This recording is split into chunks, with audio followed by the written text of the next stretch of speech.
ഇന്ന് ഇവിടെ ഉണ്ടാക്കാൻ പോകുന്നത് ടൊമാറ്റോ കെച്ചപ്പാണ്, അതായത് തക്കാളി സോസ്. അതിലേക്ക് 3 വലിയ തക്കാളി, ഒരു ചെറിയ കഷ്ണം ബീട്രൂട്ട്, 2 വെളുത്തുള്ളി അല്ലി, ചെറിയ കഷ്ണം ഇഞ്ചി, 1 ടീസ്പൂൺ പഞ്ചസാര, കുറച്ച് ഉപ്പ്, 2 ടീസ്പൂൺ വിനാഗിരി, ഇവയെല്ലാം ചേർത്താണ് തക്കാളി സോസ് ഉണ്ടാക്കുന്നത്.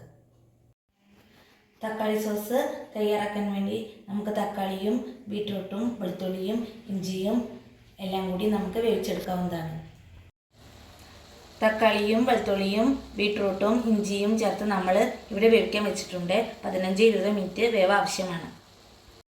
തക്കാളി നന്നായി വെന്ത് വന്നിട്ടുണ്ട്. അതിലേക്ക് നമ്മൾ മാറ്റി വെച്ച വിനാഗിർ ചേർക്കാവുന്നതാണ്. അതിലേക്ക് പഞ്ചസാരയും ചേർക്കാവുന്നതാണ്.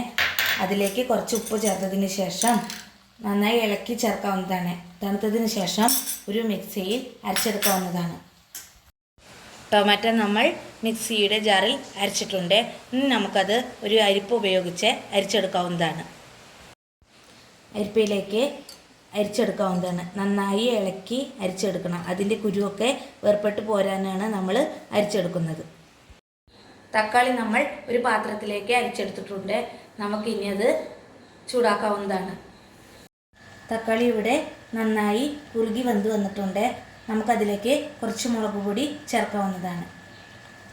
എന്നിട്ട് നന്നായി ഇളക്കിയതിന് ശേഷം നമുക്കതൊരു പാത്രത്തിലേക്ക് മാറ്റാവുന്നതാണ്. തക്കാളി സോസ് ഇവിടെ റെഡി ആയിട്ടുണ്ട്. നമുക്കതൊരു ബോട്ടിലേക്ക് മാറ്റാവുന്നതാണ്. 2 ആഴ്ച കാലത്തോളം ഫ്രിഡ്ജിൽ സൂക്ഷിച്ചു വയ്ക്കാവുന്നതാണ്. വീഡിയോ ഇഷ്ടമായാൽ എല്ലാവരും സപ്പോർട്ട് ചെയ്യണം.